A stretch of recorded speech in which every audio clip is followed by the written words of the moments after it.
اعوذ باللہ من الشیطان الرجیم بسم اللہ الرحمن الرحیم۔ تمام حمد پروردگار عالم کے لیے اور درود اور سلام محمد اور آل محمد کے لیے۔ اللہم صلی علی محمد و آل محمد وعجل فرج۔ السلام علیکم ناظرین، آپ دیکھ رہے ہیں پروگرام ہمارا مستقبل اور میں ہوں آپ کی ہوسٹ سیدہ آمنہ بطول۔ امام کے ایک فرمان سے اپنے آج کے اس پروگرام کا آغاز کرتے ہیں، جس کا مفہوم کچھ یوں ہے کہ اگر معاشرے میں یعنی سوسائٹی میں جاہل لوگ زیادہ ہو جائیں تو جو علم رکھنے والے ہیں وہ انجان ہو جایا کرتے ہیں، وہ تنہا رہ جاتے ہیں، اور لوگ ایسے لوگوں کا کہ جن کے پاس علم ہے ان کا مذاق اڑایا کرتے ہیں۔ یہ امام کے جس فرمان کا مفہوم میں نے پیش کیا، یعنی میرے اور آپ کے 9th امام امام محمد تقی علیہ السلام کا ہے۔ آج انہی کی شہادت کا روز ہے اور انہی کی شہادت کے سلسلے میں ہم آج کا پروگرام پیش کر رہے ہیں۔ آج کے پروگرام میں ہم بات کریں گے کہ کس نے اور کیوں امام علیہ السلام کو شہید کروایا، امام کی سیرت کیا تھی، امام نے اپنی زندگی کو کس طرح سے گزارا، اور امام کی زندگی سے ملنے والے جو پیغامات ہیں کہ جس سے میں اور آپ بہت کچھ سیکھ سکتے ہیں، اس پر بات کریں گے۔ چلتے ہیں اور اپنے ساتھ ننھے مہمانوں کو پروگرام میں شامل کرتے ہیں۔ السلام علیکم بچوں، وعلیکم السلام۔ کیسے ہیں آپ سب؟ الحمدللہ۔ آج کیونکہ روزے شہادت امام محمد تقی علیہ السلام ہے، اس سے پہلے کہ میں آپ لوگوں سے سوال کروں کہ کس نے امام کو شہید کروایا، امام کیسے شہید ہوئے، امام کی سیرت کیا تھی، امام کی زندگی کیسی تھی، آپ ہمارے دیکھنے والوں کو اپنا تعارف کرائیے۔ رائحہ زہرا، رائحہ، فاطمہ زہرا، فاطمہ، شیبہ زہرا، شیبہ۔ کشف زہرا۔ ہم سوالات بھی کریں گے اور امام کی زندگی پر جو بھی کچھ معلومات آپ کے پاس موجود ہے اس حوالے سے بھی بات کریں گے، لیکن کیونکہ ناظرین آج شہادت کا روز ہے تو ہم چلیں گے اور چل کر سنیں گے آج کی مناسبت سے ایک نوحہ۔ بچوں، ہم لوگ آ گئے ہیں نوحہ سن کر واپس۔ آج کے پروگرام کا آغاز ہم یہاں سے کرتے ہیں کہ امام محمد تقی علیہ السلام کی جو شہادت ہے، ان کی جو شہادت ہے، اگر ہم ان کی عمر مبارک کو دیکھیں تو صرف اور صرف 25 ایئرس کی عمر میں آپ کو شہید کیا گیا۔ یعنی کہ اگر ہم اماموں میں دیکھیں تو آپ وہ امام ہیں کہ جن کی سب سے زیادہ کم عمر ہے کہ جس میں آپ کو شہید کیا گیا۔ یہاں سے آغاز کرتے ہیں، آپ میں سے کوئی یہ بتائے کہ امام محمد تقی علیہ السلام کو کس نے شہید کیا اور کیوں شہید کیا، اس حوالے سے کوئی بتائے گا؟ امام جواد علیہ السلام کا قاتل معتصم تھا۔ یہ بنی عباس کا 8واں خلیفہ تھا۔ انہوں نے امام علیہ السلام کو بغداد بلا لیا تاکہ وہ ان پر نظر رکھ سکیں۔ بالکل درست۔ ہم سب جانتے ہیں کہ امام جعفر صادق علیہ السلام، ان کے دور میں کس کی حکومت آئی تھی؟ بنو عباس کی۔ بنو عباس کی جب حکومت آئی تو امام جعفر صادق علیہ السلام سے لے کر جب امام محمد تقی علیہ السلام کا دور آیا تو کتنے خلفاء آ چکے تھے؟ 8 خلیفہ آ چکے تھے، جن میں سے جو 8واں خلیفہ تھا وہ تھا معتصم۔ اس کے حوالے سے یہ ملتا ہے کہ معتصم جو اس وقت کا خلیفہ تھا، اس نے امام کو بغداد بلوایا، وہ امام سے بہت زیادہ جیلس تھا۔ آپ میں سے کوئی یہ بتائے کہ جو معتصم تھا وہ کس قسم کا انسان تھا؟ بتائیے فاطمہ۔ یہ اہل بیت اور امام جواد سے ان کی خوبیوں کی وجہ سے ان سے دشمنی رکھتا تھا، اور یہ پڑھا لکھا بھی نہیں تھا اور اسے علم سے نفرت تھی۔ جب کبھی اہل بیت کی خوبیاں بیان ہوتی تو اسے غصہ آ جاتا تھا۔ اور یہ بھی تھا کہ اس نے امام علیہ السلام کو کہاں سے بلوایا تھا؟ مدینے سے بغداد بلوایا، اور اس نے یہ کیا کہ امام علیہ السلام کو ایک طرح سے انہی کے گھر میں اریسٹ کروایا، کسی کو بھی امام سے ملنے نہیں دیتا تھا، اور یہاں تک کہ کیا کیا، اس نے امام کو شہید کروا دیا۔ بچوں، آپ میں سے کوئی یہ بتائے کہ امام کا جو علم ہے وہ کس طرح سے امام کی شہادت کی وجہ بنا؟ ایک دفعہ ایک ایسا دینی مسئلہ پیش آیا جس کا جواب کسی کو نہیں آیا اور صرف امام جواد نے اس کا جواب دیا۔ یہ دیکھ کر ایک اور عالم ابو داؤد غصے میں آ گیا اور اس نے 1-2 دن بعد جا کر معتصم کو امام کے خلاف بھڑکایا اور اس نے امام کو شہید کروا دیا۔ بالکل درست۔ یہ جس حوالے سے شیبہ بات کر رہی ہے، یہ وہ فیصلہ تھا جو کس نے دیا تھا؟ امام محمد تقی علیہ السلام نے۔ واقعہ یہ تھا کہ ایک چور تھا اور اس کے لیے فیصلہ کرنا تھا کہ اس کے جو ہاتھ ہیں وہ کہاں سے کاٹنے کا حکم ہے۔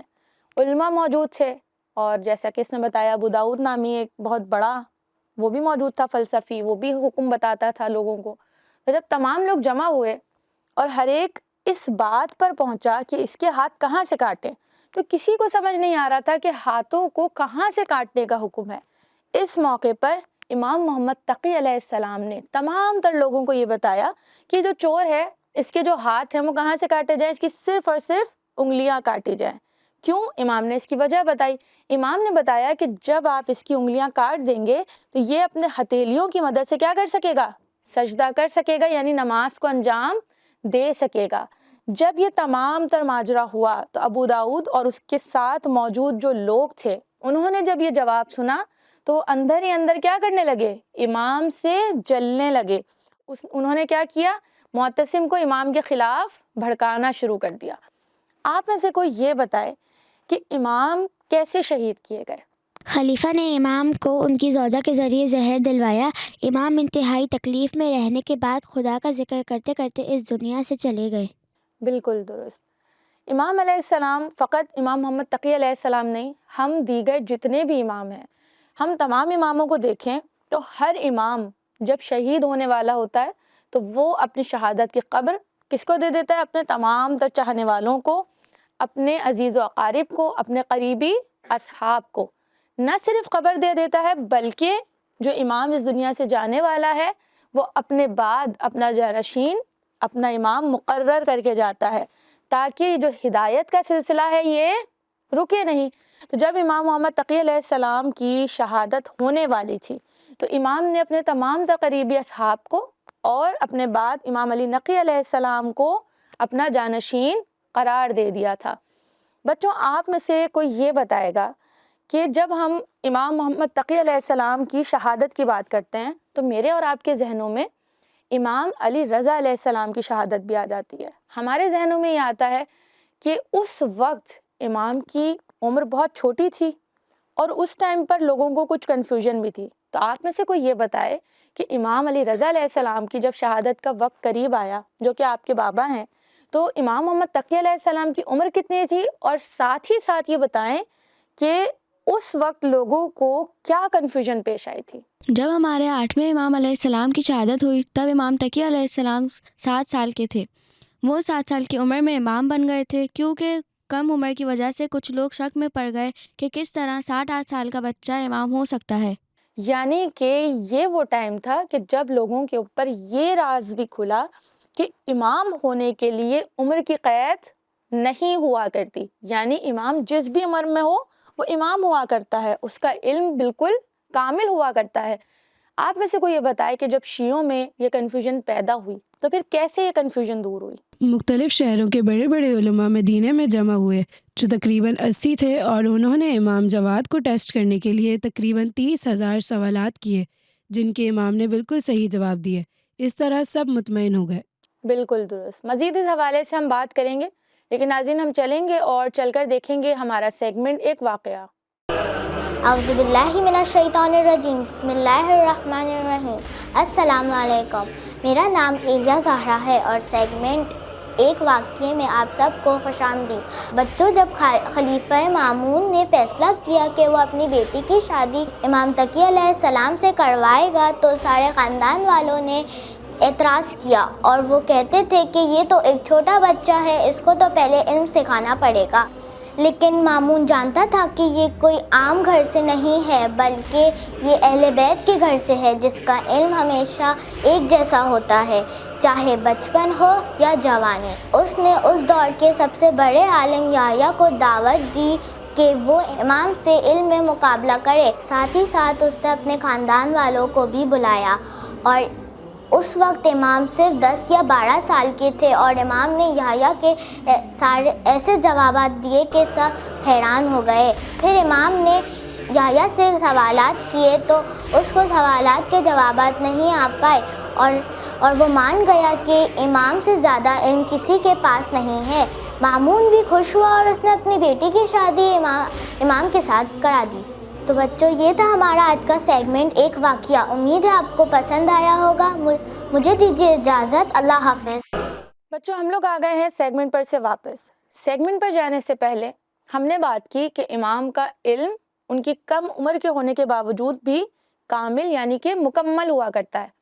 معتصم کے دور سے پہلے مامون کا دور تھا، اور مامون کا جب دور تھا تو مامون یہ چاہتا تھا کہ جو اس کی بیٹی ہے اس کی جو شادی ہے وہ کس سے ہو جائے؟ امام محمد تقی علیہ السلام سے۔ جب اس نے اپنی بات کو اپنے خاندان کے سامنے رکھا تو تمام تر رشتہ داروں نے کہا یہ تو بہت کم عمر بچہ ہے۔ تو آپ میں سے کوئی بتائے گا کہ مامون نے کس طرح سے امام کے علم کو پروف کیا؟ مامون نے سب لوگوں کو بلا کر امام کی ڈیبیٹ اس وقت کے سب سے بڑے عالم یحییٰ سے کروائی۔ جب امام نے یحییٰ کے سامنے سوالات رکھے تو وہ حیران ہو گیا، اس نے ہار مان لی اور ان سب کو یہ اندازہ ہو گیا کہ یہ کوئی عام بچہ نہیں بلکہ امام وقت ہے۔ بالکل درست۔ بچوں یہ تو بات ہو گئی امام کے علم کے حوالے سے، کس نے امام کو شہید کروایا، کس کا دور تھا۔ اب ہم بات کرتے ہیں امام کی سیرت کے حوالے سے۔ امام کا ایک لقب ہے جواد، سب نے سنا ہوا ہے، یہ امام کا بہت فیمس لقب ہے، یعنی بچہ بچہ بھی اس لقب کو جانتا ہے۔ تو آپ میں سے کوئی بتائے گا اس کا کیا مطلب ہے؟ خلیفہ نے ایک دفعہ امام کو 10 لاکھ درہم دیے، لیکن امام نے اپنے اوپر کچھ خرچ نہیں کیا اور سب غریبوں اور ضرورت مند میں بانٹ دیا۔ امام سب کی مشکل کو دور کیا کرتے تھے اور کوئی بھی امام کے پاس سے خالی اور مایوس نہیں جایا کرتا تھا۔ بالکل درست، یعنی یہ جو کوالٹی ہے کہ امام ہر ضرورت مند کی مدد کیا کرتے تھے، کوئی بھی در اہل بیت خالی ہاتھ نہیں لوٹتا تھا، یہ ہر امام میں پائی جاتی ہے۔ آپ میں سے کوئی یہ بتائے کہ امام علیہ السلام کی دنیا سے دوری اور یہ کہ امام کی زندگی کیسی تھی، جو سادہ زندگی تھی وہ کیسی زندگی تھی، بتائیے۔ وہ انسان جس کو ہر وقت اس بات کا احساس ہو کہ اللہ اسے دیکھ رہا ہے اور ہر کام میں اللہ کی مرضی کو ذہن میں رکھے اور کسی بھی حال میں خدا کی نافرمانی نہ کرے۔ بالکل درست۔ بچوں امام کا ایک لقب اور ہے تقی، تو آپ میں سے کوئی بتائے گا اس حوالے سے؟ امام رات بھر عبادت کیا کرتے تھے اور اکثر روزے رکھا کرتے تھے۔ امام کی وہ زوجہ جو خلیفہ کی بیٹی تھی، امام کی زیادہ عبادت سے بہت ناراض ہوا کرتی تھی اور اپنے والد کو خط لکھ کر ان کی شکایتیں کیا کرتی تھی۔ بالکل درست، یعنی کہ امام علیہ السلام کی زندگی سے مجھے اور آپ کو یہ درس بھی مل رہا ہے کہ میں اور آپ اگر عبادتیں کریں لیکن مجھ میں اور آپ میں تقویٰ نہ ہو تو میری اور آپ کی عبادات کسی کام کی نہیں ہے۔ یعنی عبادات کی بلندی کے لیے، عبادات کی قبولیت کے لیے تقویٰ ہونا بہت ضروری ہے۔ بچوں آپ میں سے کوئی یہ بتائے کہ امام تقی کی عبادت کیسی تھی؟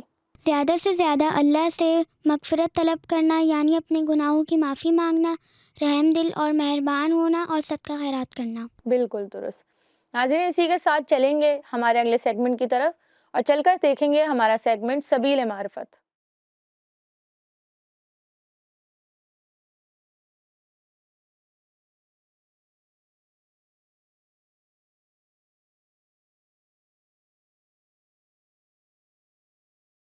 ناظرین آپ دیکھ رہے ہیں ہمارا سیگمنٹ سبیل معرفت۔ اس سیگمنٹ میں ہمارے پاس کچھ سوالات موجود ہیں، ان کا جو سب سے چھوٹا جواب ہے یعنی شارٹیسٹ آنسر وہ ہم اپنے بچوں سے پوچھیں گے۔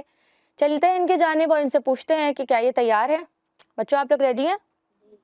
میرے پاس کچھ سوالات ہیں جو کہ امام محمد تقی علیہ السلام سے ہی ریلیٹڈ ہیں۔ اس کے حوالے سے آپ میں سے جس کو بھی جس سوال کا جواب آئے تو اس نے اس کا جواب دینا ہے۔ پہلا سوال میرا آپ لوگوں سے یہ ہے کہ آپ کی شہادت کب اور کہاں ہوئی؟ بتائیے۔ 30 ذکر 220 ہجری عراق۔ بالکل درست۔ بچوں آپ میں سے کوئی یہ بتائے کہ آپ کا اصل قاتل کون تھا کہ جس کے حکم پر آپ کو زہر دیا گیا؟ بتائیے شیبہ۔ عباسی خلیفہ معتصم۔ ہم نے بات کی کہ عباسی جو خلیفہ تھا معتصم، یہ 8واں خلیفہ تھا اور اسی کے حکم پر امام علیہ السلام کو ان کی زوجہ کے ذریعے سے شہید کروایا گیا۔ تیسرا سوال میرا آپ لوگوں سے ہے کہ آپ کی کون سی دختر آپ کے ساتھ دفن ہیں جنہوں نے 4 اماموں کی زیارت کی ہے؟ بی بی حکیمہ۔ بالکل درست۔ میرا اگلا سوال آپ لوگوں سے ہے کہ آپ کتنے سال کی عمر میں امام بنے؟ صرف 8 سال۔ 8 سال کی عمر میں۔ ہم نے پروگرام میں اس حوالے سے بھی بات کی کہ یہ ایک طرح کی کنفیوژن تھی کہ جو امام علی رضا علیہ السلام کی شہادت کے وقت لوگوں میں دکھائی دی گئی اور پھر امام کے علم کی بنیاد پر لوگ اس کنفیوژن سے باہر آ گئے تھے۔ اگلا سوال میرا آپ لوگوں سے یہ ہے کہ آپ کو معتصم نے کہاں بلوا کر پہرے میں رکھا؟ بغداد۔ بالکل درست، یعنی امام کو مدینے سے بغداد بلوایا اور وہیں پر امام علیہ السلام کو کسی سے ملنے نہیں دیا گیا، ساتھ ہی ساتھ امام کو اریسٹ کروایا گیا اور اس کے بعد امام کو شہید کر دیا گیا۔ آپ میں سے کوئی یہ بتائے کہ امام نے ایک وقت میں زیادہ سے زیادہ کتنے سوالات کے جوابات دیے؟ بتائیے شیبہ۔ 30,000۔ بالکل درست، یہ امام کا علم تھا جس کی وجہ سے امام علیہ السلام لوگوں میں بہت زیادہ پرومیننٹ ہو گئے تھے، اور وہ لوگ خاص طور پر کہ جو اپنے آپ کو عالم کہتے تھے وہ امام سے جلتے تھے، اور یہی وجہ ہے کہ وہ خلیفہ کو امام کے خلاف بھڑکا دیا کرتے تھے۔ آپ میں سے کوئی یہ بتائے کہ اس شخص کا نام کیا ہے جس نے امام تقی کے خلاف معتصم کو اکسایا اور اس نے امام کو شہید کروا دیا؟ ابو داؤد۔ بالکل درست، ہم نے پروگرام میں بات بھی کی کہ ابو داؤد کس موقع کے اوپر امام سے جیلس ہونے لگا؟ جب چور کے ہاتھ کاٹنے کا حکم دیا جا رہا تھا۔ کوئی یہ بتائے کہ امام تقی کہاں دفن ہے اور ان کے ساتھ کون سے امام ہیں؟ کاظمین بغداد، ان کے ساتھ امام موسیٰ کاظم دفن ہے۔ بالکل درست، یعنی کہ آپ تمام کو امام محمد تقی کے حوالے سے جو بھی کچھ معلومات ہے یقیناً آپ کے پاس موجود ہے، اور نہ صرف یہ کہ آپ اسے اپنے تک رکھیں گے بلکہ جو آپ کے ارد گرد آپ کے فرینڈز ہیں یا آپ کے ریلیٹیوز ہیں یا آپ سے آپ کے چھوٹے بہن بھائی ہیں، ان تک بھی آپ اس علم کو یقیناً پہنچائیں گے۔ بچوں کیونکہ آج کا ہمارا یہ جو پروگرام ہے اپنے اختتام پر پہنچ چکا ہے، آج کے اس پروگرام میں ہم نے بات کی کہ کیسے امام کی شہادت ہوئی، کس نے امام کو شہید کروایا، وہ کون لوگ تھے کہ جن کے اکسانے کی بنا پر امام علیہ السلام کے خلاف اس وقت کا جو خلیفہ تھا معتصم وہ ہو گیا۔ ہم نے امام کی سیرت کے حوالے سے بات کی، امام کے القابات کے حوالے سے بات کی۔ آخر میں آپ میں سے کسی سے پوچھنا چاہوں گی کہ امام کا ایک فرمان ہے کہ جس میں امام نے 3 چیزیں ایسی بتائی ہیں کہ اگر وہ کسی انسان میں ہو تو وہ کبھی نہیں پچھتائے گا، تو آپ میں سے کوئی بتائے گا اس فرمان کے بارے میں؟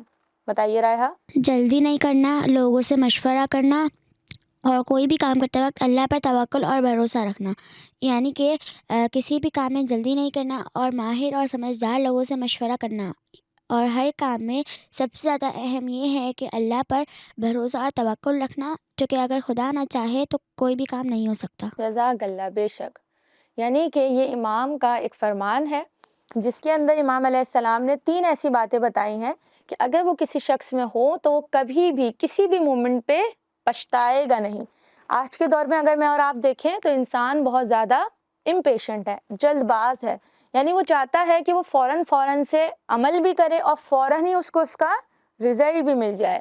دوسرا یہ کہ انسان اپنی لائف کو بہت زیادہ پرائیویٹ رکھتا ہے، یعنی وہ کسی سے مشورہ نہیں کرتا، اپنے عمل کو انجام دیتا رہتا ہے۔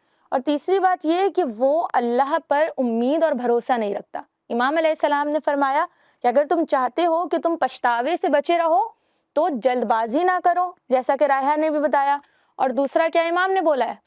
امام نے کہا ہے کہ جب کبھی کوئی کام کرو، کوئی بات تمہارے سامنے کوئی فیصلہ ہو تو دوسروں سے جو تم سے زیادہ عاقل ہیں، تم سے زیادہ ایکسپیرینس رکھتے ہیں، ان سے مشورہ کرو۔ اور سب سے امپورٹنٹ بات کیا ہے؟ دنیا والوں پر نہیں، لوگوں پر نہیں، بلکہ کس پہ بھروسہ رکھنا ہے؟ اللہ پر۔ ناظرین، ہمارا آج کا پروگرام اپنے اختتام پر پہنچ چکا ہے، اور یقیناً یہ تینوں باتیں جو ابھی ہم نے شیئر کی آپ کے ساتھ، یقیناً یہ تینوں باتیں کہیں نہ کہیں کسی نہ کسی لیول پر مجھ میں یا آپ میں کہیں نہ کہیں پائی جاتی ہیں۔ کوشش کریں کہ ہم اپنی ان تمام تر باتوں پر ورک آؤٹ کریں، اور آنے والے وقتوں میں اور گزشتہ جو کچھ ہو چکا ہے ان تمام تر معاملات میں صرف اور صرف اگر کسی کو اپنا مددگار ٹھہرائیں تو وہ ذات پروردگار عالم کی ذات ہو۔ اسی کے ساتھ اپنی ہوسٹ سیدہ آمنہ بطول کو دیجیے اجازت۔ اللہ حافظ۔